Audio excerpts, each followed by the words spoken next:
नमस्कार साथियों, मैं योगेश गुप्ता एक बार फिर से स्वागत करता हूँ पाठशाला रेलवे एग्जाम में। आपको पता है कि जैसे हमने डेली एक एक चैप्टर को खत्म करने की कसम खा ली है, आज का हमारा जो चैप्टर है वो फिजिक्स का बहुत इंपॉर्टेंट चैप्टर है। उस चैप्टर का नाम है वर्क, पावर और एनर्जी।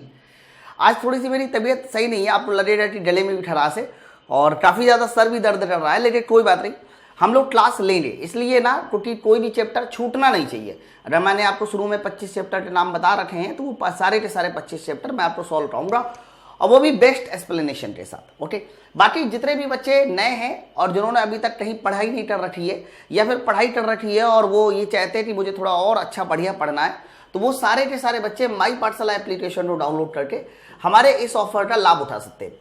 सारे के सारे बैचेस के दाम कम हो रहे हैं और सबसे ज़्यादा जो स्टूडेंटों की डिमांड में रहता है वो ALP का बैच रहता है, क्योंकि हमारे जो ALP का बैच है वो CBT 1 और CBT 2 को मिला के है, और ये बैच मिला के हमारा 499 में है। मतलब आप ये मान के चलो कि बहुत बेहतरीन बैच है और काफ़ी कम दाम में है। अभी देखिएगा, जब आपका अभी ALP CBT 1 का एग्जाम हो जाएगा तो उसके बाद जब बेसिक साइंस का बैच आएगा तो उसके लाइट बैच का ही दाम 799 या 699 रहेगा। तो मेरे कहने का मतलब ये है कि आप पहले से ही ये सारे बैच लेके रख सकते हैं, है ना। और बाकी मेरा जो साइंस स्पेशल बैच है उसके लिए भी मैंने डिस्काउंट कर दिया है। आप लोग को पता है कि साइंस के मामले में पाठशाला रेलवे 8 नंबर है। आप लोग बैच ज्वाइन करके अपना साइंस कंप्लीट कर सकते हैं। ओके, बैच को ज्वाइन कैसे करना है उसके लिए आप लोगों को माई पाठशाला एप्लीकेशन डाउनलोड करना है। जैसे ही माई पाठशाला एप्लीकेशन डाउनलोड करेंगे आप यहाँ व्यू ऑल में आ जाइए, और व्यू ऑल में आएंगे तो साइंस का स्पेशल बैच आपको दिखाई दे जाएगा। क्लिक करने के बाद आप एक छोटा सा कूपन कोड लगाइए YOGI10। जैसे ही कोड लगाएंगे तो डिस्काउंट के साथ हम आप हमारे बैच से जुड़े रहेंगे।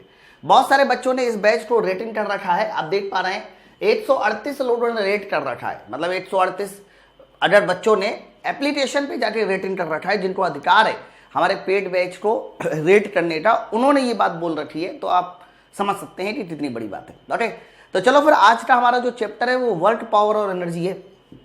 फिजिक्स का बहुत इंपॉर्टेंट चैप्टर है, रेलवे एग्जामों का फेवरेट चैप्टर है, इससे हमेशा सवाल पूछा जाता है, हमेशा। तो शुरू हम लोग करते हैं और 40 क्वेश्चन सॉल्व होंगे, है ना। तो पहले क्वेश्चन से मिलते हैं। पहला क्वेश्चन क्या कह रहा है थोड़ा आज मेरे गले में खराश है तो मैं बहुत ज़्यादा तेज तो नहीं बोल पाऊंगा, है ना, नहीं तो गला ही बैठ जाएगा पूरा, लेकिन फिर भी मेरी पूरी कोशिश रहेगी मैं आपको A to Z सारी बातें समझाऊँ। जैसे पहला सवाल लिखा हुआ है कि D0 से D बराबर 4 मीटर तक किया गया काम बताओ। बच्चों, पहले ही सवाल में वर्क, पावर और एनर्जी का बेस्ट कॉन्सेप्ट लगेगा। कॉन्सेप्ट ये होता है, अगर आपने नहीं पढ़ा रखा तो मैं बता दूं, जब भी कभी बल और विस्थापन के बीच कोई भी ग्राफ खींचिए, जैसे कि मान लीजिए मैंने बल और विस्थापन के बीच ये ग्राफ खींचा, तो बच्चों बल और विस्थापन के बीच खींचे गए ग्राफ के जो नीचे का एरिया होता है, ये एरिया क्या बताता है, तो सर इस एरिया को बोलते हैं वर्क डन। वर्क डन, बल और विस्थापन के बीच खींचे गए ग्राफ का क्षेत्रफल हमारा वर्क डन देता है। ये बात नोट डाउन कर लेना। उसी तरीके से याद रखना, वर्क डन का ये वाला फॉर्मूला भी होता है इंटीग्रेशन F इंटू dx, है ना। ये वाला फॉर्मूले को भी आपको याद रखना है, इंटीग्रेशन F इंटू dx। तो बच्चों यहाँ कुछ नहीं करना है, आपको बल और विस्थापन दिया है, आपको सिर्फ नीचे का एरिया निकालना है, और ये नीचे का एरिया निकाल लीजिए, आपका वर्क डन आ जाएगा, बस ये नीचे का एरिया। तो बच्चों अगर मैं एरिया पूछूं कितना है तो कह देना इस त्रिभुज का एरिया हो जाएगा 1/2 लंब जुड़े आधार। लंब तुम्हारा कितना है 10 और आधार कितना है तुम्हारा 4। तो आप देखिए जैसे आप इसको सॉल्व करेंगे तो ये आंसर हमारा 20 जूल के साथ जाएगा। किसके साथ जाएगा? 20 जूल के साथ। ऑप्शन नंबर हमारा किसके साथ जाएगा? बी वाला आंसर एकदम सही उत्तर। ओके बच्चों, अगर वर्क, पावर और एनर्जी का पूरा वीडियो आपको देखना है, मतलब थ्योरी समेत देखना है, तो मैंने प्लेलिस्ट बना रखी है, साइंस थ्योरी क्लास बाय योगी सर, सर्च कीजिए। सारे के सारे कह सकते हो वीडियो आपको एक साथ एक जगह मिल जाएंगे, है ना। नेक्स्ट ले लो दूसरा। बड़ा एक बार थोड़ा सब लोग सेशन को शेयर भी कर दें, और जिन्होंने अभी तक लाइक नहीं किया जल्दी से एक बार पहले सेशन को लाइक भी कर दे, फटाफट एक बार सेशन को शेयर कर दे, ताकि संख्या थोड़ी बढ़ सके। किसी वस्तु की गतिज ऊर्जा उसके प्रारंभिक मान का 2/256 गुना है। गतिज ऊर्जा 256 गुना है, देख लीजिए गतिज ऊर्जा कितने गुना है? 256 गुना है। तो बताना है रैखिक संवेग क्या हो जाएगा, मोमेंटम क्या हो जाएगा। इस पर एक फॉर्मूला आपको पता होना चाहिए, इन दोनों के बीच रिलेशन होता है। बच्चों आपको पता है कि K बराबर फॉर्मूला होता है P² / 2m होता है। अगर मैं आपसे पूछूं तो यहाँ P directly proportional under root के हो जाएगा, P directly proportional under root के। ठीक है, तो अगर हमें K के बारे में पता है 256 गुना है और P के बारे में निकालना है तो हमें अंडर रूट के करना पड़ेगा और K की वैल्यू 256 है। और 256 का अंडर रूट बताइए कितना होता है, तो कह देना 256 का अंडर रूट 16 होता है, 16 का स्क्वायर 256। इसीलिए इस प्रश्न का सही उत्तर हमारा ऑप्शन नंबर सी वाला आंसर जाएगा 16 times in the initial value, option number सी।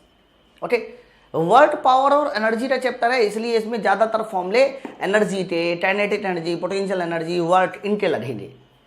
तो ऑप्शन नंबर हमारा कौन वाला उत्तर हो जाएगा, सी वाला आंसर एकदम सही है। ये लो, ये पिछली बार आया हुआ सवाल है, आज लिखा नहीं है लेकिन ये पिछली बार आया हुआ सवाल है, बहुत सारे क्वेश्चन हैं ऐसे।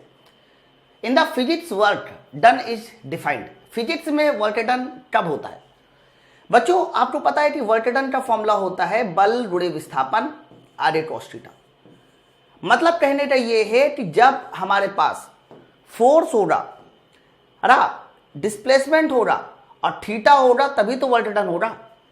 अगर इनमें से कोई एक चीज जीरो है, जैसे कि मान लीजिए बल जीरो है, अगर बल जीरो है तो भी टीयर कार्य जीरो होगा, विस्थापन जीरो है तो भी टीयर कार्य जीरो होगा, और अगर थीटा 90 है तो मेरे दोस्त तब भी टीयर कार्य हमारा जीरो होगा। यानी इनमें से कोई भी चीज हो जाती है तो वर्क डन जीरो है। अब सवाल ये कि भौतिक में बताना है कि कार्य को कैसे परिभाषित करते हैं। जैसे पहला लिखा है बल ने किसी वस्तु को बिना विस्थापन एक किया डेटा, बिना विस्थापन।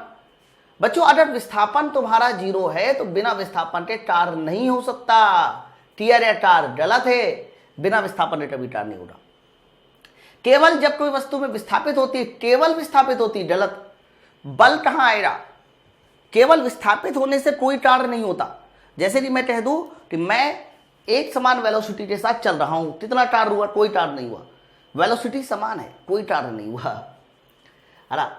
जब केवल वस्तु पर, जब केवल तभी जब बल वस्तु पर कार्य किया हो, गलत गलत गलत गलत।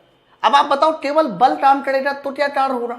नहीं, विस्थापन भी होना चाहिए। जैसे कि मैं इस दीवार पे 10 न्यूटन का बल लगा रहा हूं, अगर मैं इस दीवार पे 10 न्यूटन का बल लगा रहा हूं तो क्या दीवार खिसक जा रही है? नहीं। तो सिर्फ अकेले बल से कार्य नहीं होगा, अकेले विस्थापन से कार्य नहीं होगा। जब बल और विस्थापन दोनों आते हैं तभी कार्य होता है। तो ये तीनों कंडीशन ऐसी है जिसमें किसी तरह का कोई भी वर्क डन नहीं है फिजिक्स की लैंग्वेज में। इसीलिए इस सवाल का सही आंसर ऑप्शन नंबर डी जाएगा, उपरोक्त में से कोई नहीं। बहुत अच्छा सवाल था। ठीक है, चलो आ रही है नेक्स्ट। ये सवाल काफी अच्छा है। चौथा बोला एक व्यक्ति खड़ी नाव में 5 मीटर पर सेकेंड की गति से कूदा, है ना। जैसे कि मान लीजिए तुम्हारे पास ये कोई नाव है, ठीक है, थोड़ा नाव बनाने में अजीब सा बन रहा है लेकिन कोई नहीं, आप समझ लीजिए। बच्चों ये नाव है और इस नाव पर एक व्यक्ति है, ये व्यक्ति आगे की ओर कूदा। व्यक्ति का द्रव्यमान आप कैपिटल एम मान लीजिए, स्मॉल एम मान लीजिए, व्यक्ति का स्मॉल एम, और नाव का द्रव्यमान कैपिटल एम मान लीजिए। तो बच्चों जब ये व्यक्ति आगे की ओर कूदा है, कितनी वेलोसिटी के साथ कूदा है? 5 मीटर पर सेकेंड की वेलोसिटी के साथ कूदा है। तो नाव 0.5 मीटर की गति से आगे बढ़ी। मतलब नाव की जो गति दी है सर, नाव की गति कितनी है? 0.5 मीटर पर सेकेंड। व्यक्ति ने 5 मीटर पर सेकेंड से छलांग लगाई, नाव 0.5 मीटर पर सेकेंड से गई। तो बताइए नाव का द्रव्यमान व्यक्ति के द्रव्यमान का कितने गुना होगा? नाव का द्रव्यमान व्यक्ति के द्रव्यमान का कितने गुना होगा? तो क्या करना है इस सवाल में? कुछ नहीं करना है इस सवाल में, आपको मोमेंटम कंजर्वेशन इस्तेमाल करना है बस, है ना। तो व्यक्ति का आगे की ओर मोमेंटम यानी मास इंटू वेलोसिटी बराबर नाव का पीछे की ओर मोमेंटम यानी मास इंटू वेलोसिटी। देखो बच्चों जैसे आप ये वाला दशमलव हटाओगे तो 1 0 यहां बढ़ाना पड़ेगा, 5 से 5 हमारा कैंसिल। तो आप देखिए जो कैपिटल एम आ गया वो कहीं ना कहीं स्मॉल एम का 10 गुना है। मतलब नाव का द्रव्यमान व्यक्ति के द्रव्यमान का 10 गुना होगा। बस नाव का द्रव्यमान व्यक्ति के द्रव्यमान का 10 गुना। वही पूछ रहा है नाव का द्रव्यमान व्यक्ति के द्रव्यमान का कितने गुना होगा? तो कह देना नाव का द्रव्यमान व्यक्ति के द्रव्यमान का 10 गुना होगा। Option number D, option number D एकदम सही।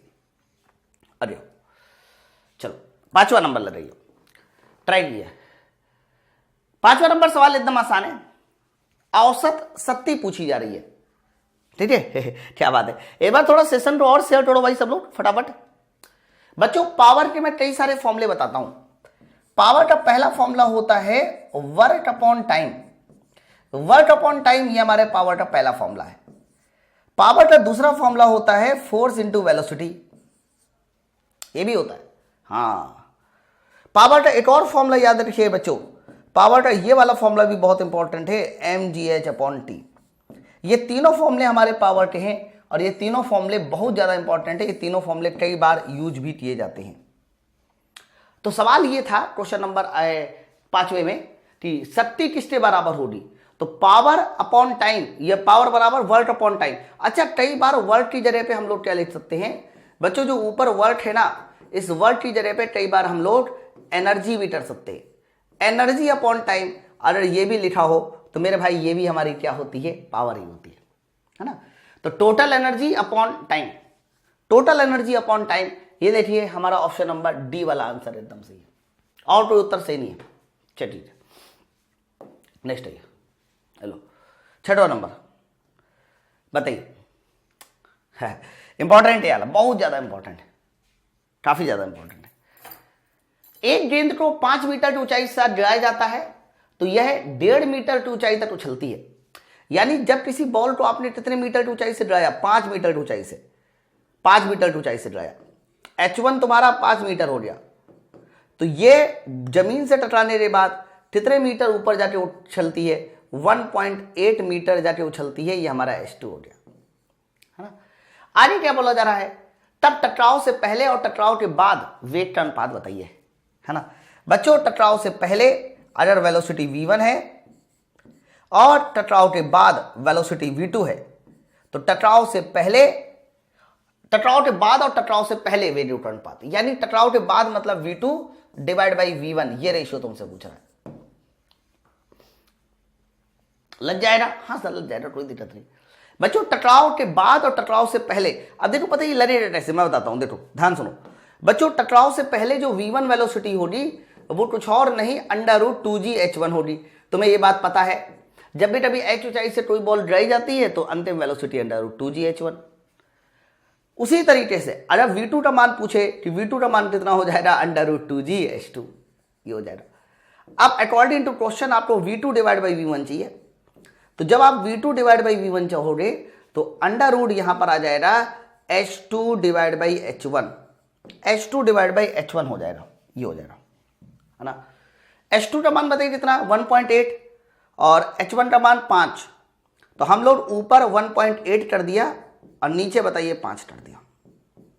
ये देखो, मुझे नहीं लगता कि अभी आपको कोई दिक्कत है, लेकिन मुझे ये रेशियो को सॉल्व करना किसी तरह से, तो अंडर ले लेना पड़ेगा, है ना। तो एक काम करते हैं, सबसे पहले तो देखो ये दशमलव हटाकर यहां 50 कर देते, तो क्या हम लोग इसको 18/50 को 9/25 कर सकते हैं, 2 से कैंसिल करके, और 9/25 का अंडर रूट बताइए कितना होता है, 3/5।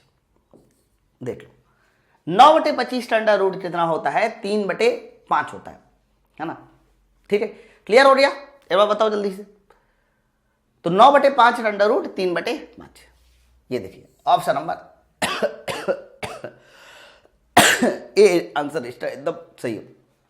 चलो आगे लीजिए 7वां, इस तरह के सवाल भर भर के पूछे जाते हैं। 4 किलोग्राम 9 किलोग्राम के 2 पिंडों की गतिज ऊर्जा का अनुपात इतना है, तो बताओ संवेग का अनुपात क्या है ना। वो वाला फॉर्मूला बहुत इंपॉर्टेंट है, कौन वाला, K बराबर p²/2m। मैंने क्या किया है, पूरे के पूरे कह सकते हो वर्क पावर और एनर्जी से क्वेश्चन बने हैं, हाँ ध्यान रखना। तो यहां से देखो संवेग का फॉर्मूला आ गया √2mk हो गया। और देखो यहीं से क्लियर है कि जो भी हमारा संवेग है वो कहीं ना कहीं √m × k के समानुपाती है। जो भी संवेग है वो √m × k के समानुपाती है कि नहीं। चलो तो बताइए, इन्होंने संवेग का अनुपात पूछा है, तो संवेग का अनुपात पूछा है यानी P1/P2 पूछा है, तो हमें द्रव्यमान और ऊर्जा का मल्टीप्लाई करना पड़ेगा, द्रव्यमान और ऊर्जा का मल्टीप्लाई। तो बताइए जरा, द्रव्यमान ऊपर कितना है 4 और ऊर्जा तुम्हारी पहले 9, दूसरा द्रव्यमान 9 है और यहां पर ऊर्जा कितनी है 4, है ना, ऐसे किया जाता है। तो 9 × 36, 9 × 36 कैंसिल आउट हो जाएगा, 1:1, देख लो 1:1, ये हमारे इस प्रश्न का सही आंसर जाएगा ऑप्शन नंबर ए वाला आंसर एकदम सही। ठीक है, चलो नेक्स्ट अगला। ये वाला सवाल पिछली बार पूछा गया सवाल है। पिछली बार एक चैन वाला सवाल भी आया था 2018 के पेपर में, और वो सवाल बहुत इंपॉर्टेंट है, कई बार मैंने पढ़ाया भी है कई बार, और उसी के मिलता जुलता ये भी सवाल है और आगे भी सवाल है। चलो 8वां नंबर देखिए। विराम स्थिति में 10 किलोग्राम की एक वस्तु पर 4 न्यूटन और 3 न्यूटन के बल एक दूसरे के लंबवत लगे। 10 सेकेंड बाद वस्तु की गतिज ऊर्जा बताइए। सर यहां 4 न्यूटन और 3 न्यूटन के बल एक दूसरे के लंबवत लगे, यानी 4 न्यूटन ये रहा और 3 न्यूटन ये रहा, ये दोनों बल एक दूसरे के लंबवत लगे, और आपको 10 सेकेंड बाद ऊर्जा पूछ रहा है और गतिज ऊर्जा पूछ रहा है। कैसे लगेगा सवाल? सर सबसे पहला काम यहां पर ये होगा कि आपको नेट फोर्स निकालना पड़ेगा। जब भी कभी दो हमारे लंबवत बल लगे होते हैं तो उनका जो परिणामी होता है दोनों का स्क्वायर करके जोड़ दे के अंडर रूट करके आता है। ये बात क्लियर है? Under root P square plus T square. तो जब आप इसमें under root P square plus T square लगाएंगे तो 5 न्यूटन आ जाएगा। ये नेट बल है बच्चों। नेट बल पता होने के बाद हम एक्सेलेरेशन निकाल ले। एक्सेलेरेशन हो जाएगा बल बटे द्रव्यमान। द्रव्यमान तुम्हारा 10 किलोग्राम है तो एक्सेलेरेशन तुम्हारा 1/2 मीटर पर सेकेंड स्क्वायर आ गया। मुझे तो 10 सेकेंड बाद ऊर्जा चाहिए, तो 10 सेकेंड बाद ऊर्जा निकालने के लिए मुझे 10 सेकेंड बाद वेलोसिटी निकालना पड़ेगा। तो 10 सेकेंड बाद वेलोसिटी निकालने के लिए गति का पहला समीकरण इस्तेमाल कर दिया, v बराबर u प्लस at। प्रारंभिक वेलोसिटी 0 है क्योंकि विराम में है। एक्सेलेरेशन तुम्हारा 1/2 है। 10 सेकेंड इन्होंने बोल रखा है समय, तो आप बताइए अंतिम वेलोसिटी 5 मीटर पर सेकेंड हो गया। अंतिम वेलोसिटी हमारा 5 मीटर पर सेकेंड हो गया। ठीक है, चलो और बताओ। इसके बाद मुझे क्या बताना है? गतिज ऊर्जा बतानी है 10 सेकेंड बाद। तो 1/2 m की वैल्यू कितनी है? m की वैल्यू 10 है और वेलोसिटी कितना है? 5 है, 5 का स्क्वायर। ठीक है, तो आप बताओ इस सवाल का सही उत्तर किसके साथ जाएगा? मेरे भाई इस सवाल का सही उत्तर जाएगा 5 का स्क्वायर 25, 25 गुणे 5 125। तो सवाल का जो सही आंसर होगा वो 125 जूल के साथ जाएगा।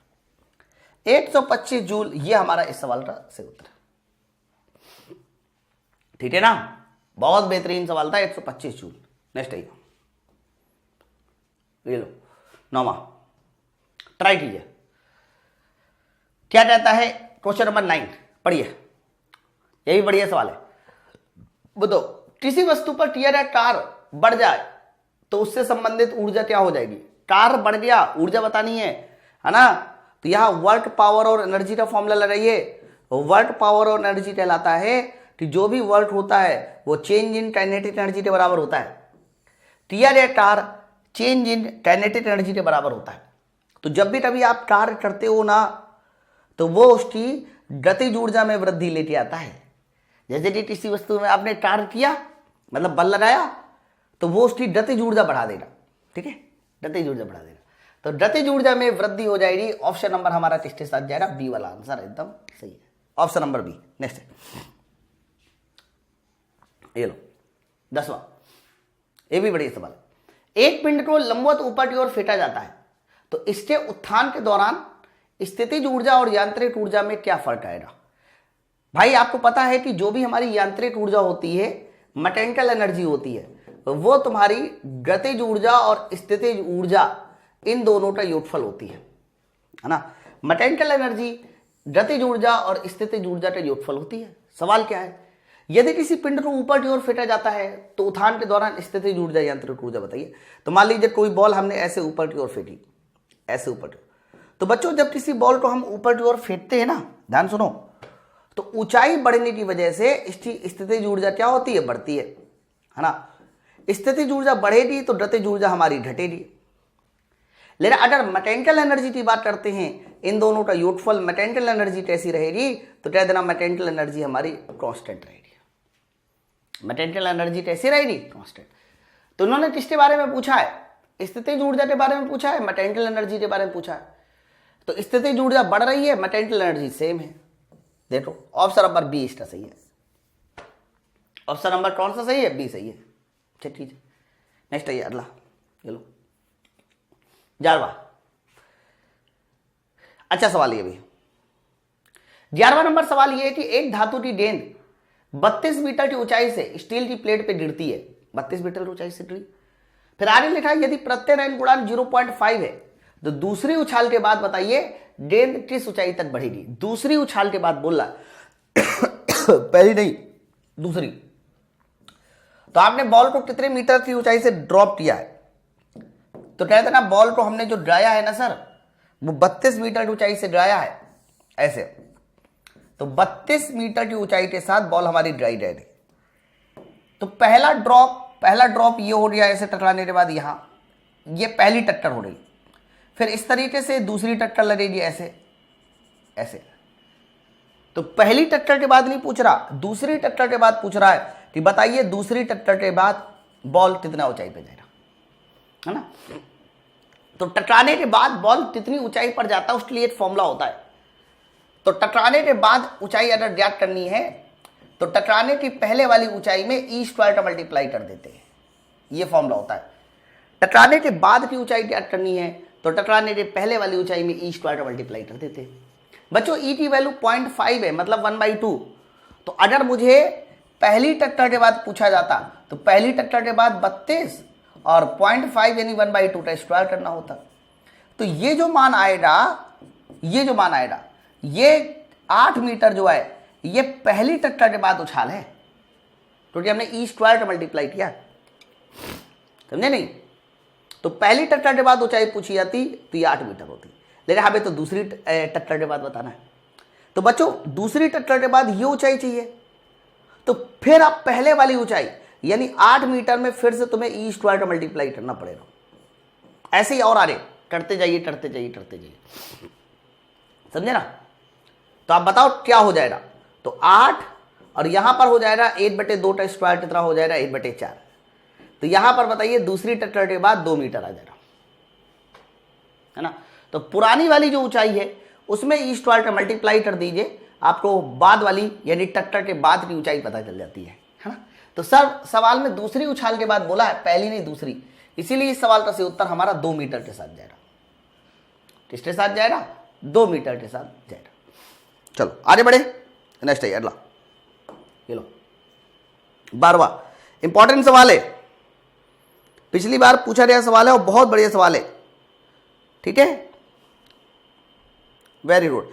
एक बार थोड़ा सेशन को और शेयर करो भाई फटाफट।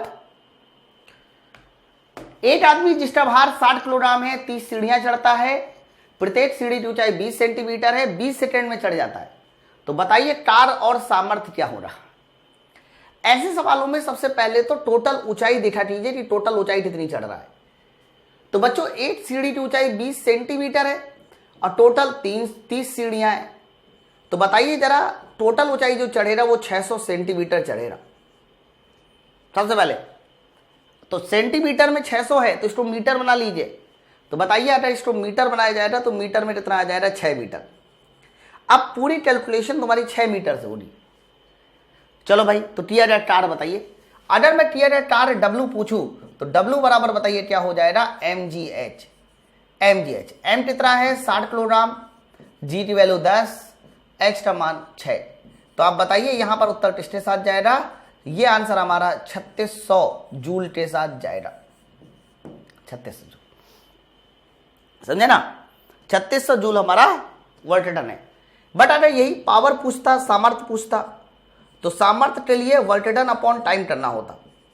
तो वर्क डन हमारा 3600 और टाइम कितना है सर, टाइम है 20 सेकेंड, और जैसे ही 20 से डिवाइड कराते तो वर्क डन पावर जो आ जाती वो 180 वाट हो जाती है, 180 वाट। तो 3600 और 180, 3600 और 180, ये देखिए ऑप्शन नंबर हमारा किसके साथ जाएगा, डी वाला आंसर एकदम सही है, ऑप्शन नंबर डी एकदम सही है। ठीक है, चलो नेक्स्ट ये लो। इस तरह का एक और सवाल है, क्योंकि आप कुछ भी पढ़िए चाहे ना पढ़िए, ये वाले सवाल आने ही आने होते हैं। पिछली बार धमाका मचाया था इन सवालों ने। लड़की द्वारा खर्च की गई शक्ति, अब देखो फिर से शक्ति पूछ रहा है पावर, तो पावर का तुम्हें एक ही फॉर्मूला इस्तेमाल करना है, mgh/t, ये वाला फॉर्मूला इस्तेमाल करके सवाल को सॉल्व कर दीजिए बस। बताइए जरा द्रव्यमान, अच्छा इन्होंने डायरेक्ट 400 न्यूटन यानी mg की वैल्यू डायरेक्ट दे दी है 400 न्यूटन, तो mg की वैल्यू डायरेक्ट इन्होंने 400 न्यूटन दे दी। h का मान कितना है 7 मीटर और समय की वैल्यू कितनी है 20 सेकेंड। देखो तो बच्चों जैसे आप 20 सेकेंड 20 से 20 बार कैंसिल आउट हो जाएगा, इसका आंसर बताइए किसके साथ जाएगा? 140 वॉट के साथ। 140 वॉट ये हमारा सवाल का सही उत्तर है, 140 वॉट। ऑप्शन नंबर सी सवाल का सही उत्तर। नेक्स्ट है अगला, बताओ 14। 50,000 किलोग्राम द्रव्यमान की एक ट्रेन 5 मीटर पर सेकेंड से 25 मीटर पर सेकेंड की वेलोसिटी प्राप्त करती है। गतिज ऊर्जा में परिवर्तन बताना है। लग जाएगा? हाँ सर लग जाएगा, कोई दिक्कत नहीं। गतिज ऊर्जा में सर अगर आप परिवर्तन निकालना चाह रहे हो तो 1/2 m v2² माइनस v1² करना होगा बस। बट इन्होंने आंसर मेगा जूल में पूछा है, तो मेगा जूल में आंसर तभी निकलेगा जब आप 10⁶ का डिवाइड कराओगे, या 10⁶ है उसको हटा दोगे, है ना। चलो, तो द्रव्यमान कितना है बच्चों? तो द्रव्यमान हमारा 50,000। क्या हम लोग 50,000 को 5 × 10⁴ कर सकते हैं? ठीक है। बाद वाली वेलोसिटी 25, तो अंदर तुम्हारा हो जाएगा 25 और -5 ओके। जरा थोड़ा और इस पे गौर से देखिए, क्या हम लोग इस पूरे डेटा को किस में बदल सकते हैं? 30 × 20 में बदल सकते हैं? भाई बताओ, एक बार जोड़ दीजिए a+b, एक बार डेटा दीजिए। अब आप जरा गौर से देखिए, 4 0 ये रहे, 5 0 ये रहा, 6 0 ये रहा। जैसे हमने 6 0 हटाया, मेरा जूल में आंसर आ जाएगा, है ना। अब 2 से 2 एक और कैंसिल कर दीजिए फिर, तो आंसर जो है वो 5 × 3 = 15 मेगा जूल, यानी इस सवाल का सही आंसर हमारा 15 मेगा जूल के साथ जाएगा। ऑप्शन नंबर हमारा सी आंसर एकदम सही। बोलो भाई, बात सबको क्लियर है ना? बहुत बढ़िया सवाल था ये, मेगा जूल। तो इस तरह से आप लोगों को तेज सवाल को सॉल्व करना है। ये भी उसी तरह का सवाल है। 1 किलोग्राम द्रव्यमान की एक गेंद 2 मीटर पर सेकेंड से बढ़कर 4 मीटर पर सेकेंड तक जाती है, और तुमसे ये बोला जा रहा है कि बताइए कितने कार्य की आवश्यकता है। तो बच्चों जो भी हमारा वर्क डन होता है वो कुछ नहीं, चेंज इन काइनेटिक एनर्जी के बराबर होता है, डेल्टा के बराबर होता है। द्रव्यमान की वैल्यू 1 है, और डेल्टा के का मतलब 4 का स्क्वायर -2 अच्छा, 4 अदद की बात करते हैं, 16, 2 का स्क्वायर 4, 16 में 4 जाएगा 12। और बच्चों 12/2 कितना होता है? सर 12/2 हमारा 6 जूल होता है। 12/2 कितना होता है? 12/2 हमारा 6 जूल होता है। ऑप्शन नंबर डी इसका सही उत्तर है। आगे बढ़ते हैं, क्वेश्चन नंबर 16 देखिए क्या अच्छा सवाल है। 16 नंबर, समान द्रव्यमान के 2 पिंडों का रैखिक संवेग अनुपात 2:3 है। बच्चों यहां पर रैखिक संवेग अनुपात दे दिया इन्होंने 2:3, है ना, लेकिन द्रव्यमान हमारा समान है। ऊर्जा का अनुपात पूछ रहा है कि बताइए ऊर्जा का अनुपात क्या है। तो आप सबको पता है कि अगर ऊर्जा की बात करते हैं तो K बराबर फॉर्मूला क्या होता है? P² / 2m होता है ना। अब आप ये मुझे बताओ, द्रव्यमान हमारा सेम है। अगर द्रव्यमान हमारा सेम है तो जो भी हमारी K होगा वो कहीं ना कहीं P² के समानुपाती है। K देखिए P² के समानुपाती है, और आप बताओ P हमारा 2 और 3 के रेशियो में है, तो K क्या हो जाएगा? इसका रेशियो निकाल दीजिए, 2 का रेशियो स्क्वायर करना है स्क्वायर, तो 4 और 9 आ जाएगा। भाई देखो डायरेक्टली प्रोपोर्शनल टू P² है, तो हमें स्क्वायर करना होगा। तो 2 और 3 का स्क्वायर बताइए कितना हो जाएगा? 4:9। मतलब ये वाला जो फॉर्मूला है ना, ये बहुत इंपॉर्टेंट है। आप ये मान के चलो, वर्क पावर और एनर्जी की जान है ये वाला फॉर्मूला। सबसे ज्यादा क्वेश्चन इसी फॉर्मूले से पूछे जाते हैं। नेक्स्ट आइए, चलो 17 17 नंबर कह रहा है कि 5:3 भार के 2 आदमी एक सीढ़ी पर 11:9 के समय में चढ़ते हैं, तो बताइए शक्ति का अनुपात क्या है? अच्छा सवाल है? मतलब एक तो इन्होंने भार का अनुपात दे दिया 5:3, ओके, और इसके अलावा इन्होंने समय का अनुपात दे दिया 11:9, और आपसे बोला जा रहा है कि पावर का रेशियो बताइए, पावर का रेशियो क्या? ओके, तो आपको पता है कि जो भार होता है mg वो हमारा ऊपर होता है और टाइम हमारा नीचे। तो मैं ऐसा कह सकता हूं कि जो भी हमारी पावर होती है उस पावर में mg तुम्हारा ऊपर होता है और टाइम तुम्हारा नीचे। mg का रेशियो 5:3 है और टाइम का रेशियो 11:9, और आपको शक्ति का रेशियो पूछ रहा है।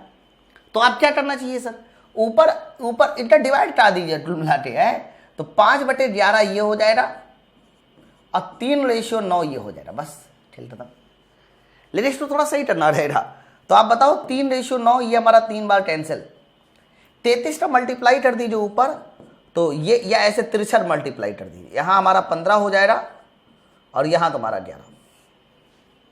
ओके, तो 15:11 ये हमारी कहीं ना कहीं क्या हो जाएगी सर, ये हमारी शक्ति हो जाएगी, शक्ति का रेशियो हो जाए। बहुत अच्छा सवाल है ये भी, है ना, कि भार का अनुपात दे दिया और समय का अनुपात दे दिया और पावर का रेशियो पूछ रहा।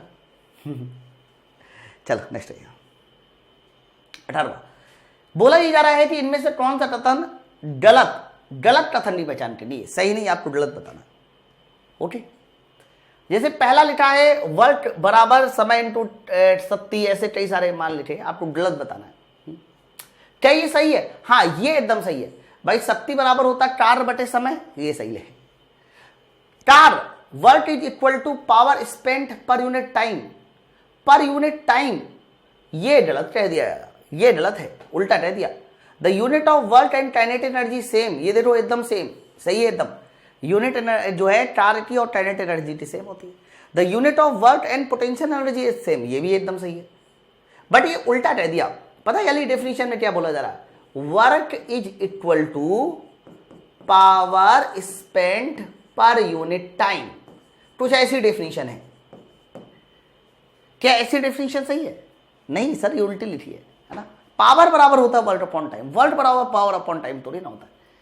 तो ये वाला स्टेटमेंट हमारा गलत हो गया सर, ये वाला गलत है, और जो गलत है वही हमारा सही होगा। तो सही स्टेटमेंट हमारा ऑप्शन नंबर बी है। नेक्स्ट है, ये लो, ये 2018 में आया हुआ सवाल है, ग्रुप डी। इस बार जो है ना ग्रुप डी 2022 वाला जो पेपर हुआ था ना, उसमें मोशन आया ही नहीं था, ना ही वर्क पावर और एनर्जी आया था। इसलिए जो सवाल आपको दिखाई दे रहा है ना, ये ज्यादातर पिछली 2018 के एएलपी थे या फिर हमारे ग्रुप डी थे। ठीक है, जब एक सेब जमीन पे गिरता है तो होने वाली ऊर्जा के हस्तांतरण के लिए सही टर्म बताइए। मान लीजिए हमारे पास सबसे पहले सेब है और सेब को कहां पर गिरना है सर, सेब को जमीन पर गिरना है, तो ऊर्जा में कौन कौन से परिवर्तन होंगे वो पूछ रहा है। तो जब सेब एकदम ऊंचाई पे था तो उसके पास थी ग्रेविटेशनल पोटेंशियल एनर्जी, गुरुत्वीय स्थिति ऊर्जा। लेकिन जैसे ही सेब नीचे की ओर गिरेगा तो सबसे पहले इसके पास कौन सी एनर्जी रही होगी, पोटेंशियल एनर्जी। लेकिन जैसे ही सेब नीचे आएगा तो उसके पास आ जाएगी काइनेटिक एनर्जी, गतिज ऊर्जा, और गतिज ऊर्जा आ जाएगी तो तुरंत घर्षण के कारण हीट एनर्जी आ जाएगी, हवा और सेब के घर्षण के कारण। फिर और नीचे आएगा तो जमीन और सेब के घर्षण के कारण हीट एनर्जी आएगी, और फिर लास्ट में साउंड आएगा, साउंड सबसे लास्ट में सुनाई दे रहा। ओके, तो ग्रेविटेशनल पोटेंशियल एनर्जी के बाद हीट एनर्जी इन्होंने बोला, नहीं तुरंत हीट थोड़ी ना आएगा, पहले गतिज आएगा। ग्रेविटेशनल पोटेंशियल एनर्जी के बाद साउंड सबसे लास्ट में आएगा, गलत। ग्रेविटेशनल पोटेंशियल एनर्जी के बाद काइनेटिक के बाद heat energy to air, heat energy to ground and apple, sound energy, ये सही है, ये सही है। और यहां देखो साउंड एनर्जी यहां दे दिया, साउंड एनर्जी सबसे लास्ट में आएगा। ये बताओ जब सेब गिरेगा तभी तो आवाज आएगी, बिना सेब गिरे जमीन से टकराए आवाज कैसे आ जाएगी? इसलिए ये वाला उत्तर हमारा गलत हो जाएगा। सवाल का सही आंसर हमारा ऑप्शन नंबर सी है, ऑप्शन नंबर सी एकदम सही है। नेक्स्ट है, लो ओके भैया, ये वाले सवाल तो आप वेरी वेरी इंपॉर्टेंट करो, इसको आप very very very very very very very very very very important करो। ठीक है, बहुत अच्छे सवाल है और ये आने की पूरी उम्मीद है, क्योंकि 2018 के एएलपी में जब बेसिक साइंस आया था ना, तो बेसिक साइंस का ये सवाल है जिसमें फिजिक्स अच्छी आती है। एक पंप की शक्ति का पता लगाए, यदि यह पंप 25 मिनट में 750 लीटर पानी 150 मीटर की ऊंचाई पर जाता है, और पंप की दक्षता भी इन्होंने दे दी 75%। बच्चों, जब भी कभी आपको दक्षता दिए जाने वाला सवाल आता है तो सबसे पहले हमें दो तरह की पावर पूछी जाती है, एक इनपुट एक आउटपुट, है ना। तो हमें पंप की शक्ति बतानी, यानी पंप को दी जाने वाली पावर बतानी है, तो आप सबसे पहले तो हमें आउटपुट पावर बताएंगे। आउटपुट तो याद रखना, आउटपुट पावर जो होती है वो पानी की पावर होती है, जिसको हम लोग mgh/t से निकालेंगे, mgh/t से। चलिए, पानी 750 लीटर पानी है तो द्रव्यमान में भी 750 किलोग्राम हो जाएगा, क्योंकि पानी अकेला एक ऐसा लिक्विड होता है जिसके लिए 1 लीटर पानी 1 किलोग्राम पानी होता है, 1 लीटर पानी 1 किलोग्राम पानी होता है। तो 750, जी की वैल्यू 10 और एच का मान बताइए कितना है, एच का मान है 150 मीटर। और रही बात समय, समय तुम्हारा 25 मिनट है, लेकिन 25 मिनट को तुम्हें सेकंड बनाना पड़ेगा, 25 गुणे 60। अब ये कैलकुलेशन बहुत आराम से सॉल्व हो रही, टेंशन नहीं लीजिए। 25 छक्का 150, 1 जीरो और, तो 150 के साथ 1 जीरो और हटा दिया मैंने, तो ये पावर बताइए कौन सी पावर हो जाएगी? सर ये पावर हमारी आउटपुट पावर हो जाएगी, जिसको आप लोग 750 वाट कर सकते हैं। ये हमारी आउटपुट पावर है, लेकिन हमें तो पंप को दी जाने वाली पावर पूछी जा रही है ना। तो अगर पंप को दी जाने वाली पावर पूछी जा रही है तो एक बार फिर से दक्षता बराबर फॉर्मूला लगाना पड़ेगा, output power divide by input power. Output power divide by input power, ये हमारी दक्षता का फॉर्मूला लगा दीजिए, है ना। चलो 75% की दक्षता है, मतलब बताइए कितना हो जाएगा? 3/4। आउटपुट कितना है? 750। और हमें कौन सी पावर निकालनी है? पंप को दी जाने वाली पावर, यानी इनपुट पावर चाहिए, और वो भी किलोवाट में। अब इसको सॉल्व कर लीजिए बच्चों। अगर आप इसको सॉल्व करके देखिए तो 4 का मल्टीप्लाई यहां होगा, तो 3000/3 8000, भाई बटे 3 भी तो करोगे, तो यहां से जो आंसर आ जाएगा वो 8000 वॉट आएगा। और 8000 वॉट को हम लोग क्या लिख सकते हैं? 1 किलोवाट भी कर सकते हैं। 8000 वॉट को 1 किलोवाट भी कर सकते हैं, ठीक है। आप इस सवाल को वेरी इंपॉर्टेंट कर लेना, क्योंकि ये सवाल पूछे जाने के 99% चांस है। वर्ल्ड पावर और एनर्जी का काफी इंपॉर्टेंट क्वेश्चन है। नेक्स्ट है, यदि वेग को दुगना कर दे तो संवेग और गतिज ऊर्जा के बारे में बताना है कि दोनों के बारे में क्या फर्क पड़ेगा। सर वेग को डबल कर देने से संवेग और गतिज ऊर्जा बताइए, तो आसान है यार, बच्चों वाला सवाल है। सर संवेग का फॉर्मूला होता है m×v, और गतिज ऊर्जा का फॉर्मूला होता है 12mv², है ना। अच्छा, इस वाले सवाल में भी लोग जल्दी कर देते हैं कई बार। बच्चों वेलोसिटी को जैसी डबल करोगे तो संवेग देखो डबल हो जाएगा, लेकिन वेलोसिटी को डबल कर देने से गतिज ऊर्जा कितनी हो जाएगी? 4 गुनी 2/4। अच्छा, बहुत सारे लोग इसको ऐसा सोच लेते 2/4, 4/2 2। ऐसा मत करिए। जब भी कभी किसी को दुगना और 3 गुना किया जाता है तो उसकी कैलकुलेशन में कांस्टेंट टर्म हटा के करते हैं, ठीक है। आप ये मत करना, तो 2/4 4 गुना होगा, कांस्टेंट को नहीं जोड़ा जाता। तो संवेग हमारा दुगना और गतिज ऊर्जा हमारी 4 गुनी। ये देखिए, संवेग हमारा दुगना, गतिज ऊर्जा हमारी 4 गुनी। ऑप्शन नंबर हमारा कौन वाला उत्तर सही है? सी वाला आंसर एकदम सही है। नेक्स्ट है, मैं एक बार लाल वाले पेन से लिख दूं, तो ऐसे जब पीडीएफ बनती है ना, और वो जब आंसर लगाता है तो थोड़ी गड़बड़ी कर देता है, ठीक बात है ना। 22 नंबर सवाल देखिए, ये भी अच्छा है। क्या बोला जा रहा है? 4 मीटर लंबी 20 किलोग्राम द्रव्यमान की एक छड़ 36 तल पर पड़ी हुई है। देखो ये 36 तल पे एक छड़ है, रॉड है। इस रॉड की लंबाई कितनी है? सर इस रॉड की लंबाई है 4 मीटर, 4 मीटर। इसका द्रव्यमान कितना है? तो मेरे भाई इसका जो द्रव्यमान है वो है 20 किलोग्राम। इस तरीके से पड़ी हुई है ऐसे। फिर आगे बोला जा रहा है इसे जमीन पे ऊर्ध्वाधर खड़ा किया जाता है, तो इसका एक सिरा जमीन को स्पर्श करे, तो बताइए कितना टार्क। मतलब इस छड़ को हमें क्या करना है? इस छड़ को हमें पकड़ के खड़ा करना है ऐसे। ओके भाई, इसको ऐसे पकड़ के क्या किए? खड़ा करे। तो अगर इस छड़ को हम लोग पकड़ के खड़ा कर दे तो बताइए टार्क कितना होगा? बहुत ध्यान सुनो।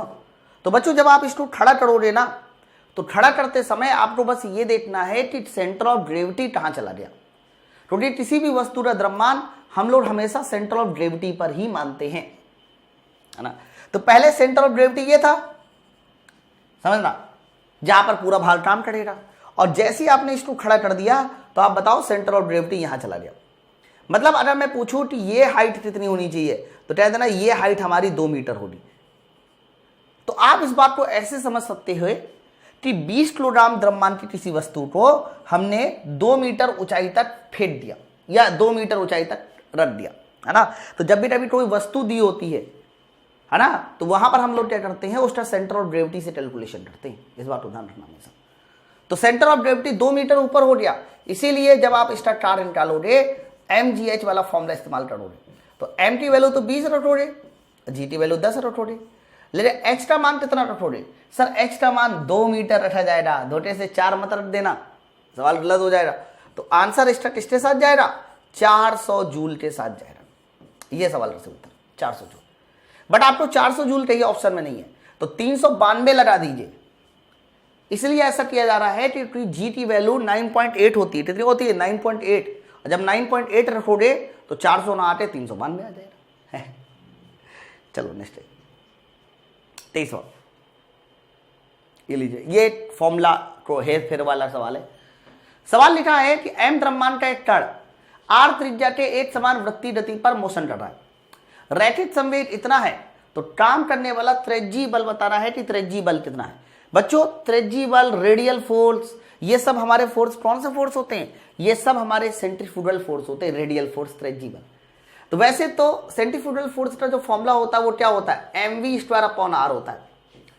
बट इन्होंने जो फॉर्मूले मुझसे पूछे वो संवेग के पदों में पूछे, क्योंकि संवेग को हमने p बोल दिया। अब कई सारे तरीके से इसको संवेग के पदों में कन्वर्ट कर सकते हैं। देखो पहला तरीका तो ये है कि सिर्फ m इंटू वी को p बोल दो। अगर m इंटू वी p है तो p के साथ फिर यहां v भी आएगा और बटे r भी आएगा, पहला तरीका।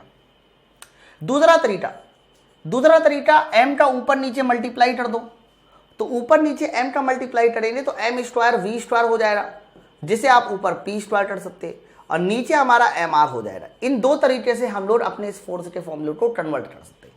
अब आप अपना ऑप्शन देख लीजिए, जो आपका ऑप्शन मिल जाए इन दोनों में से। तो p² डिवाइड बाई mr, ये देखिए p² डिवाइड बाई mr, ये हमारा ऑप्शन नंबर डी मिल चुका है, p² डिवाइड बाई mr। अब बात समझे ना। चलो आगे बढ़ते हैं बच्चों। अगला सवाल क्वेश्चन नंबर 24, देखिए क्या बोला जा रहा है। किसी वस्तु के संवेग में 20% की कमी हो जाए तो गतिज ऊर्जा में क्या परिवर्तन हो जाए। आसान है, एकदम आसान है बच्चों। सबसे पहले तो रिलेशन बताइए क्या होता है। रिलेशन होता है k बराबर क्या होता है, p² डिवाइड बाई 2m, है ना। मुझे किसके बारे में बोला जा रहा है, मुझे संवेग के बारे में बोला जा रहा है और गतिज ऊर्जा के बारे में पूछा जा रहा है, यानी k directly proportional to p²। देख लो, और हमें p के बारे में दिया है और k के बारे में पूछ रहा है। वैसे सवाल तो बहुत आसान है, तुरंत ए बी फॉर्मूले से लग जाएगा। p के बारे में देता, k के बारे में पूछ रहा है। अब ये बताओ, ए बी फॉर्मूले में a plus B plus AB/100 ये होता है, लेकिन संवेग को इन्होंने बोला है 20% कम हो जाता है। मेरे भाई 20% कम हो जाने की वजह से हमें a और b की वैल्यू -20 और -20 लेनी होगी। अगर आपने -20 नहीं लिया तो सवाल फिर कहीं ना कहीं हमारा गलत हो जाएगा। ये देखिए ऐसे हो जाएगा, तो -20 और ये हमारा +4, तो फाइनली आप बताइए कितना उत्तर जाएगा, -36% के साथ ये हमारा सही उत्तर जाएगा, -36%। तो यहां पर आप देख पा रहे हैं ऑप्शन नंबर हमारा कौन वाला उत्तर है, सी वाला आंसर एकदम सही। नेक्स्ट अगला, ये लीजिए 25। यदि किसी कण का वेग इतना है तो 2 सेकेंड और 5 सेकेंड के बीच कण का औसत त्वरण बताइए, है ना। अच्छा सवाल है, मोशन का है, बहुत बढ़िया सवाल है बच्चों। कण के वेग को अगर गौर से देखिए तो वेग इन्होंने लिखा है 10 + 2t² और आगे बोला है 2 सेकेंड और 5 सेकेंड के बीच में त्वरण बताना है, 2 सेकेंड और 5 सेकेंड, वो भी औसत। ये औसत वर्ड हम लोग वहां यूज करते हैं जहां पर चीजें बदलती हैं। तो आप एक काम करो, जल्दी से इसका डिफरेंशिएशन करा के पहले त्वरण निकालिए। मेरे भाई अगर मैं इसका डिफरेंशिएशन करा दूं dv/dt निकालूं तो 10 का आउटलन 0 और t² का 2t, तो ये हमारा 4t। तो एक्सेलेरेशन का जो मान आ गया तुम्हारे पास वो कितना आ गया, 4 × t आ गया, आया नहीं है बताइए। एक्सेलेरेशन का मान 4 × t है और इन्होंने औसत त्वरण पूछा है, यानी t बराबर 2 सेकेंड और 5 सेकेंड के बीच पूछा है। तो एक बार t बराबर 2 सेकेंड रखिए तो बताइए त्वरण a1 कितना आएगा, तो 8 आएगा। और एक बार t की वैल्यू कितनी रखिए, 5 सेकेंड रखिए।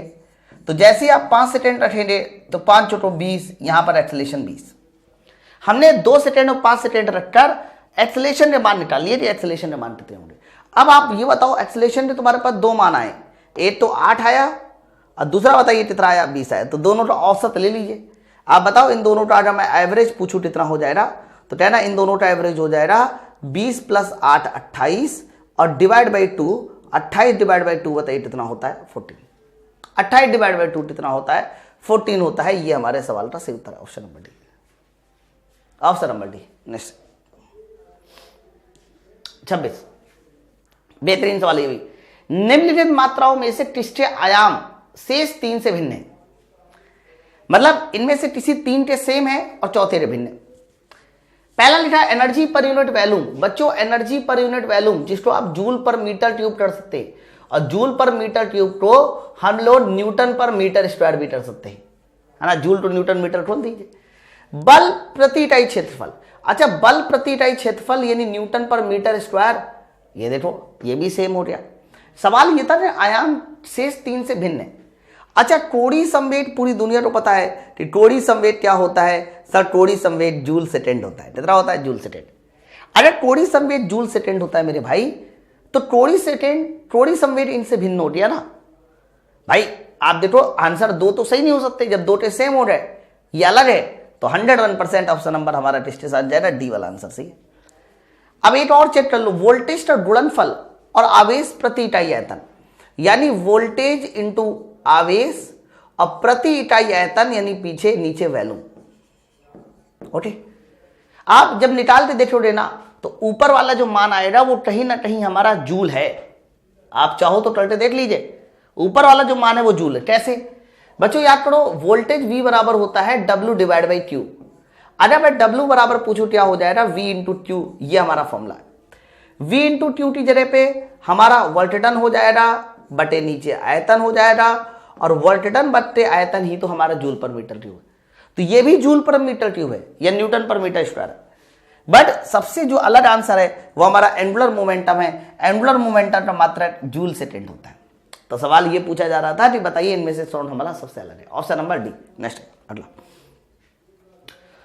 ओके बच्चों, ये वाला सवाल भी मैंने कहा ये वाला सवाल इंपॉर्टेंट है, इसलिए मैंने इसके 2 सवाल लिए हैं, है ना। अच्छा सवाल ये भी ध्यान से पढ़िए। 27 नंबर, एक पंप 400 वाट रेटेड की दक्षता ज्ञात कीजिए। दक्षता पता नहीं है, जो 10 मिनट में 30 मीटर और तक 500 किलोग्राम पानी उठा सकता है। सबसे पहला काम आपको आउटपुट पावर निकालनी है। सबसे पहला काम इसकी आउटपुट पावर निकालिए, और आउटपुट पावर निकालने का बताइए फॉर्मूला क्या होता है? mgh/t होता है। mgh/t। m की वैल्यू कितनी है? 500। g की वैल्यू कितनी है? 10। h का मान कितना है? h का मान 30। और समय t कितना है? समय t 10 मिनट है। बच्चों 10 मिनट को हम लोग 10 गुणे 60 करके सेकेंड कर सकते हैं। mgh/t कर दिया, mgh/t कर दिया। चलो कैसे कैंसिल होगा? 8 2 8 2 है ना, 6 पंचे 30, 5 बार। बच्चों 50 गुणे 5 250 वाट। अरे वाह, बहुत बढ़िया बात है। देखो 250 वाट की हमें आउटपुट पावर मिल रही है, और रेटेड कितना था? 400 वाट। मतलब आप जब किसी दुकान में गए तो पंप में लिखा था कि मैं 400 वाट की पावर का हूं, लेकिन पंप पावर कितनी दे रहा है? 250 वाट। बताया गया था हमें 400 वाट का, दे रहा है 250 वाट। दक्षता बता दो। तो आप कहना कि दक्षता हो जाएगी 250 वाट ऊपर इनपुट पावर 400। ये देखिए, तो दक्षता कितनी हो जाएगी? अब 100 का मल्टीप्लाई भी कर दीजिए। दक्षता निकालने के लिए हमें 100 का मल्टीप्लाई भी तो करना होता है। तो बच्चों अगर मैं इसका मल्टीप्लाई करूं तो 2 जीरो से दे दो, 2 जीरो कैंसिल, और 250/4 करोड़े तो 62.5 ऐसे कुछ आएगा ना, है ना। 62.5 ये हमारे दक्षता का मान आ जाएगा 62.5%। ओके, तो सवाल काफी अच्छा था। नेक्स्ट आइए अगला 28। ये तो आसान है। Which of the following is incorrect regarding the force. Force के बारे में बताइए इनमें से क्या गलत है? फोर्स सदिश राशि है, सही है। फोर्स का सीजीएस यूनिट डाइन है, ये भी सही है। बल का ऐसा ही मात्रा डाइन होता है। यह एक प्रकार का धक्का या खिंचाव, देखो ये भी सही है। लेकिन विमी सूत्र MLT-1 है, ये गलत है ना। बच्चों अगर मैं बल का विमी सूत्र पूछूं, बल का विमी सूत्र क्या होता है? F बराबर m इंटू ए से निकाला जाए, तो m इंटू ए से निकालते देखेंगे तो MLT-2 आएगा। MLT-2 आएगा, MLT-1 नहीं होता। MLT-1 तो संवेग का होता है। तो गलत हमारा कौन सा हो गया? गलत हमारा ऑप्शन नंबर डी है। डी गलत है, बाकी सब सही है। नेक्स्ट आइए अगला 29। ये भी आसान है। मूर्त अवस्था से गिरते हुए एक पिंड की तय की गई दूरी किसके समानुपाती है? जैसे रिबा ने किसी पिंड को ऐसे छोड़ा, तो बताइए तय की गई दूरी किसके समानुपाती है? बच्चों अगर आप किसी पिंड को छोड़ते हैं तो ध्यान रखना प्रारंभिक वेलोसिटी 0, जिसकी वजह से जब आप गति का दूसरा समीकरण लगाएंगे ut + ½ at², और आप देखिए प्रारंभिक वेलोसिटी 0 है, तो छोड़ा गया है, तो ये हमारा 0 हो गया। तो जो भी दूरी है वो बताइए किसके समानुपाती आ रही? t² के समानुपाती आ रही। दूरी किसके समानुपाती आ रही? t² के। तो पहला आंसर लिखा है पिंड के द्रव्यमान गलत, गिरने वाले समय थे। अब देखो ऑप्शन नंबर डी एकदम सही है ना, यहाँ क्लास नहीं होना चाहिए था, यहाँ स्क्वायर होना चाहिए था। Okay, the square of time taken to fall, the square of time taken to fall, option number हमारा डी एकदम सही है। नेक्स्ट है अगला, ये लीजिए 30। इसमें प्लस और माइनस का कॉन्सेप्ट है। प्लस और माइनस पता होना चाहिए कि वर्क डन के फॉर्मूले में कब हमारा प्लस लगता है, कब हमारा माइनस लगता है। बताइए, बोला 10 किलोग्राम द्रव्यमान का एक पिंड 10 मीटर की ऊंचाई से जमीन पर गिरा दिया जाता है। 10 किलोग्राम का पिंड 10 मीटर की ऊंचाई से जमीन पर गिरा दिया जाता है। तो बताइए गुरुत्वाकर्षण बल द्वारा किया गया कार्य क्या। अब सुनो, ये 10 किलोग्राम का द्रव्यमान है और ये जमीन पे गिर रहा है। अब देखो जमीन पे ये द्रव्यमान जमीन पे गिर रहा है और इसका mg भी कहां की ओर काम करता है, नीचे। मतलब mg भी नीचे है और वस्तु भी नीचे आ रही है, दोनों चीजें नीचे, द्रव्यमान भी नीचे आ रहा है और mg भी नीचे।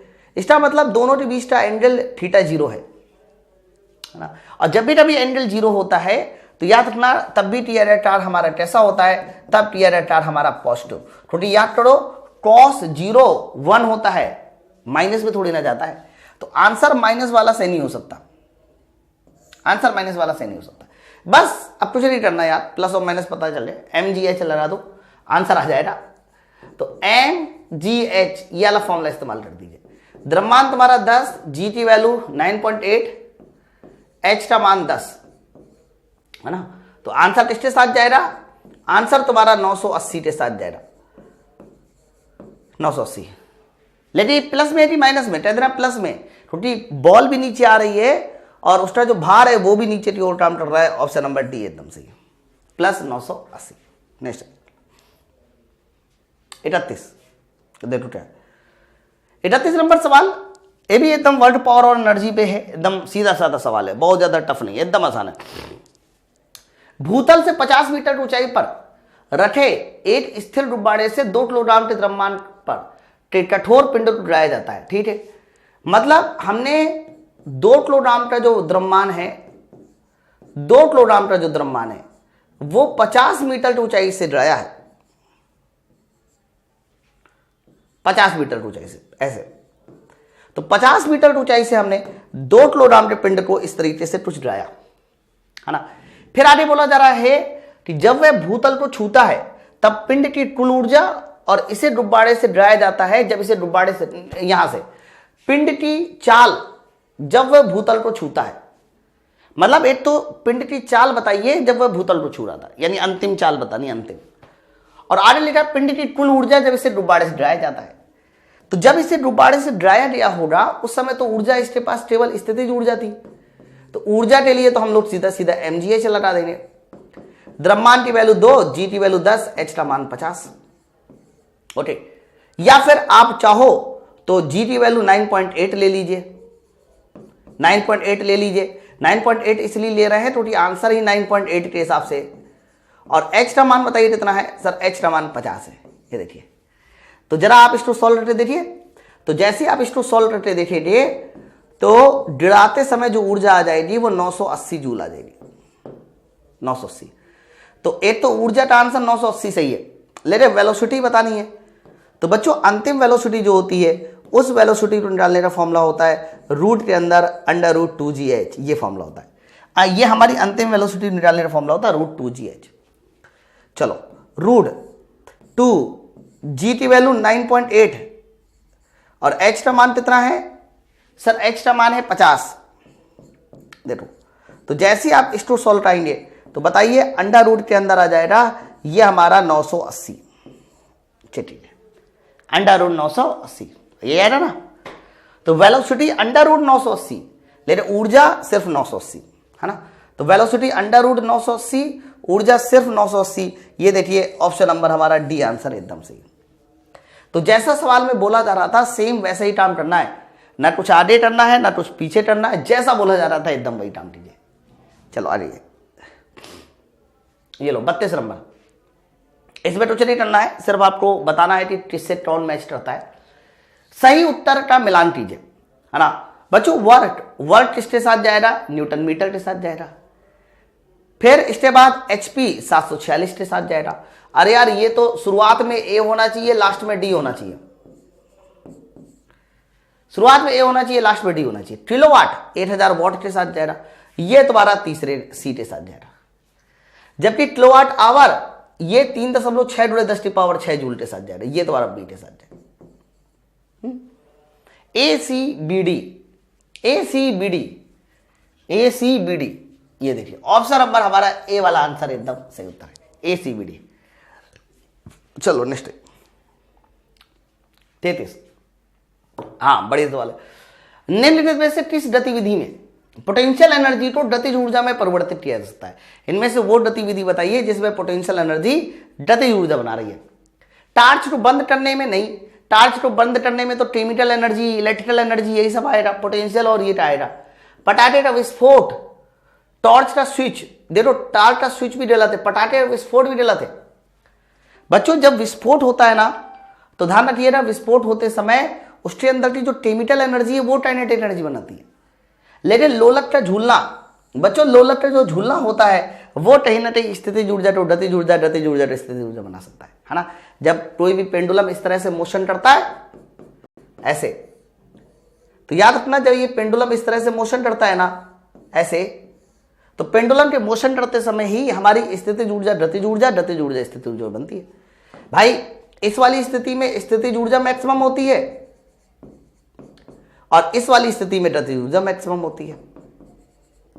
तो सवाल ये बोला जा रहा था कि इनमें से किस गतिविधि में स्थितिज ऊर्जा को गतिज ऊर्जा में परिवर्तित किया जाता है? तो ऑप्शन नंबर हमारा किसके साथ जाएगा? डी वाला आंसर एकदम सही है, ऑप्शन नंबर डी एकदम सही। नेक्स्ट है अगला, बताओ। ये भी अच्छा सवाल है, 34 नंबर।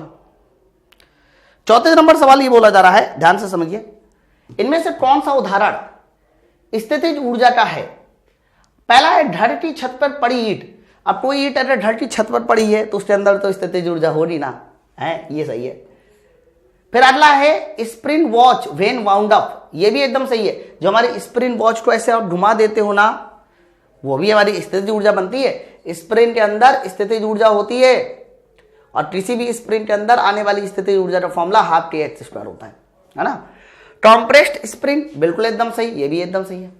अरे जल आपूर्ति के लिए जलाशय में, ऊंचे जलाशय में जमा पानी, अरे भाई जब ऊंचे जलाशय में पानी भरा होगा, ऊंचाई पर पानी भरा होगा, तो ऊंचाई पर पानी भरने पर उसके अंदर कौन सी ऊर्जा हो रही? स्थितिज ऊर्जा हो रही है ना।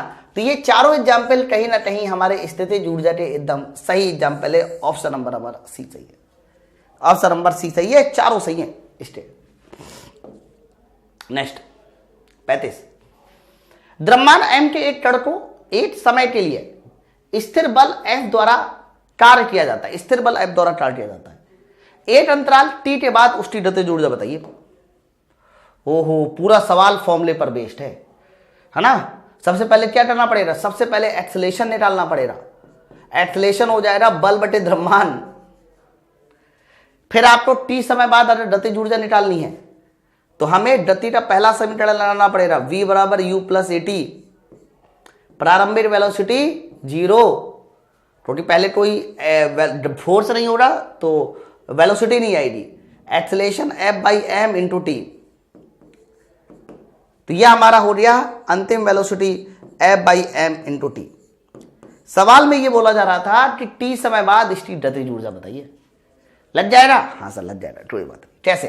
तो बताओ, t समय बाद गतिज ऊर्जा निकालनी है तो ½ m इंटू v² लगा दो, बस ½ m इंटू v² लगा दीजिए। द्रव्यमान की वैल्यू m ही रहने दीजिए, v की वैल्यू ये, तो स्क्वायर कर दीजिए, f² हो जाएगा, t² हो जाएगा, डिवाइड बाई m² हो जाएगा। f² t² divide by m²। तो आप ये बताओ, m से m कैंसिल, तो आप बताइए यहां से k बराबर कितना हो जाएगा? सर k बराबर हो जाएगा f² t² divide by 2m, है ना। f² t² divide by 2m, ये देखिए ये हमारे पास t सेकेंड बाद गतिज ऊर्जा हो रही है। ऑप्शन नंबर हमारा बी एकदम सही है। नेक्स्ट है, पूरे 40 सवाल है। सर अगला सवाल लिखा है कार्य के बारे में बताइए कौन सा कथन गलत है। किसी का मैसेज आया, ओके चलो, कार्य के बारे में बताइए कौन सा कथन गलत है। अगर हम लोग टार्क के बारे में पूछे कि कौन सा रतन गलत है, तो इसका सीजीएस यूनिट अर्ध है यार, ये तो सही है एकदम। टार एक सदिश राशि है, गलत। बच्चों वर्क हमारी कैसी राशि होती है, तो कह देना वर्क हमारी एक अदिश राशि होती है। कैसी होती है? अदिश राशि होती है, सदिश नहीं होती। बोथ ए एंड बी गलत, जब ए और बी गलत हो गया तो वो गलत हो गया, ठीक है। अच्छा ए और बी गलत है, इसका विमी सूत्र इतना होता है। अच्छा ये भी सही है। अच्छा आप ये देखो कि दो हमारे ऑप्शन गलत है, बी और सी दोनों गलत है, लेकिन अगर मुझे लगाना भी होगा ना बी और सी में कौन सा गलत है, तो हम लोग मेन बी वाले ऑप्शन को लगाएंगे। इसलिए बी वाले लगाएंगे क्योंकि बी वाले में कहीं ना कहीं स्टेटमेंट लिखा हुआ है, तो हम लोग बी वाले को बोलेंगे कि बी वाला हमारा क्या है, गलत है। आगे बढ़ते हैं नेक्स्ट क्वेश्चन की ओर। क्वेश्चन नंबर 37 आसान है। किसी पिंड का संवेग 50% बढ़ जाए तो गति ऊर्जा कितनी बढ़ जाएगी? तो सिर्फ कुछ नहीं करना, ए बी फॉर्मूला लगा दीजिए, ए प्लस बी, अब प्लस बताइए क्या होता है, ए बी अपॉन 100। हमने यहां पर ए बी फॉर्मूला इस्तेमाल कर दिया बस, और जैसे ही ए बी फॉर्मूला इस्तेमाल कर दिया तो देखो 125% की गति ऊर्जा बढ़ जाएगी, है ना। बढ़ेगी वो भी, क्योंकि अगर एक ऊर्जा ए संवेग बढ़ रहा है तो गतिज ऊर्जा भी क्या होगी, बढ़ेगी, इसलिए विल इंक्रीज 125%। नेक्स्ट 38, ये पिछली बार आया हुआ सवाल है ना। बोला है इनमें से किस मामले में कोई टार नहीं हो रहा, इनमें से किस मामले में कोई टार नहीं हो रहा। एक पवन चक्की से कुएं से पानी निकाल रहा है, देखो कुएं से पानी निकाल रहा है तो ऊंचाई आ रही है, तो इसमें तो टार हो रहा है। एक गधा अपनी पीठ पर वजन लेकर चल रहा है, नहीं, इसमें कोई टार नहीं हो रहा। क्योंकि जब भी कभी कोई भी आदमी या कोई भी गधा अपने हाथ में सामान लेकर आगे की ओर बढ़ता है ना, तो इसमें होता क्या है कि नीचे की ओर भार काम करता है mg और विस्थापन होता है आगे की ओर। दोनों के बीच का एंगल 90 होता है, और जब जब एंगल 90 होगा तब तब किया जाए टार 0। इसलिए बोला जा रहा है कि गधा जब वजन लेके चलेगा तो कोई टार नहीं हो। सुमन तैर रही है, तैरते समय टार होता है। ट्रेन खींच रही है, खींचते समय भी टार होता है। तैरते समय आप लोग अपने हाथ को पीछे फेंकते हो, पानी पीछे फेंकते हो, तो आप आगे बढ़ते हो, उसमें टार होता है, ठीक है। तो ऑप्शन नंबर हमारा बी वाला आंसर एक ऐसा आंसर है जिसमें कोई टार नहीं हो रहा, इसलिए ऑप्शन नंबर बी सही है। Next 39 number. अरे वाह, ये सवाल बहुत बढ़िया, बहुत वीआईपी सवाल है, मतलब इसको आप लोग एक बार ट्राई करो, मजा आ जाएगा, ठीक है। बताओ, एक कार को विराम अवस्था से 30 सेंटीमीटर तक त्वरित किया जाता है, तो आवश्यक ऊर्जा ई है, तो कार को 30 से 60 मीटर पर त्वरित करने के लिए कितनी ऊर्जा होगी? अच्छा सवाल है। मतलब किसी कार को जब आपने 0 से लेकर 30 मीटर पर सेकेंड तक गति बढ़ाई तो उसके लिए ऊर्जा ई लगी, उसके लिए ऊर्जा ई लगी। अगर उसी गति को हमें बढ़ाना है 30 मीटर पर सेकेंड से 60 मीटर पर सेकेंड, तो बताइए कितनी ऊर्जा लगेगी? यह सवाल है। लग जाएगा? हाँ सर लग जाएगा, बहुत अच्छा सवाल है, ठीक है। तो बच्चों आप ये बताओ जरा, जब भी कभी हम लोग वेलोसिटी बढ़ाते हैं, है ना, ठीक है, तो जब भी कभी हम लोग वेलोसिटी बढ़ाते हैं तो आप सबको पता है कि जो भी हमारी ऊर्जा होती है वो गतिज ऊर्जा में परिवर्तन के बराबर होती है। तो आपको पता है कि चेंज इन काइनेटिक एनर्जी जो होता है वो हाफ m, और आगे बताइए क्या हो जाता है, v2 square minus v1 square होता है ना। तो यहां पर बताइए क्या हो जाएगा, तो साफ साफ देखिए यहां पर जो भी ऊर्जा होगी वो कहीं ना कहीं 30 का स्क्वायर माइनस 0 का स्क्वायर, और यहां पर जो ऊर्जा होगी वो कहीं ना कहीं 60 का स्क्वायर माइनस 30 का स्क्वायर होगा। बस हमें कंपेरिजन करना है। तो बच्चों ऊपर वाली जो ऊर्जा है वो कहीं ना कहीं 900 आ जाएगी, और नीचे वाली अगर ऊर्जा को देखें तो 3600 ये रहा और 900 ये रहा। 3600 में अगर 900 जाएगा तो 2700, देख लो। तो आप ये बताओ कितने गुना हुआ, तो 900 से 2700 जाना है ना, 900 से 2700 जाना है, तो 900 से 2700 जाना है तो कितने गुना करना है, 3 गुना करना है, यानी नई ऊर्जा हमारी 3 गुनी हो रही, पुरानी वाली ऊर्जा की कितनी गुनी हो रही, 3 गुनी हो रही। ऑप्शन नंबर सी सही है, ऑप्शन नंबर सी एकदम सही है। नेक्स्ट लो, ओके 40 नंबर सवाल, ये भी पिछली बार पूछा गया सवाल है, और घर्षण के कारण ऊर्जा का लॉस है, तो घर्षण के कारण ऊर्जा का कितना लॉस हुआ है, मतलब एकदम सीधा सीधा सवाल है। लिखा है 1 किलोग्राम द्रव्यमान एक शरीर को यानी एक पिंड को 20 मीटर पर सेकेंड से ऊपर फेंटा जाता है, फिर यह क्षण भर के लिए 18 मीटर ऊंचाई प्राप्त करता है और बाद में आराम करने के लिए आता है। तो बताइए वायु घर्षण में कितनी ऊर्जा नष्ट हुई। मतलब आपने किसी बॉल को कितना मीटर वेलोसिटी के साथ ऊपर फेंटा है, 20 मीटर पर सेकेंड की वेलोसिटी के साथ ऊपर फेंटा है। तो जब ये बॉल इस तरह से ऊपर जाती है ना ऐसे, तो कितने मीटर ऊपर जाती है? जाती है ये केवल 18 मीटर ऊपर। लेकिन मैं ये जानना चाह रहा हूं कि 18 मीटर ऊपर क्या एक्चुअल में 18 मीटर ऊपर जाएगी? तो अगर हम लोग एक्चुअल में डालते हैं कि एक्चुअल में कितना ऊपर जाएगी, तो इसके लिए फॉर्मूला लगाइए u²/2g। जब आप लोग u²/2g लगाएंगे तो 20 × 20 और डिवाइड बाई 2 g की वैल्यू 10। तो देखो भाई, जाना चाहिए था इसको 20 मीटर ऊपर। जब हमने फॉर्मूले से लगा के देखा कितने मीटर ऊपर जाना चाहिए था, 20 मीटर। बट ये 20 मीटर तो ऊपर गई नहीं, गई कितना? 8 मीटर ऊपर। तो आप ये बताओ 20 से अगर 18 गई है, 18 माफ करना 18, तो 2 मीटर का लॉस हुआ ना। तो ऊंचाई में 2 मीटर का लॉस हुआ है। ऊंचाई में कितने मीटर का लॉस हुआ है? 2 मीटर का लॉस हुआ है। लेकिन अगर यही लॉस तुमसे किस में पूछा जाता? सर ऊर्जा में पूछा जाता तो क्या बताते? समझ रहे ना? तो बच्चों अगर यही लॉस हमसे एनर्जी में पूछा जाता क्या बताते? तो क्या देना, एनर्जी में जो लॉस बताया जाता वो हमारा बताया जाता mgh।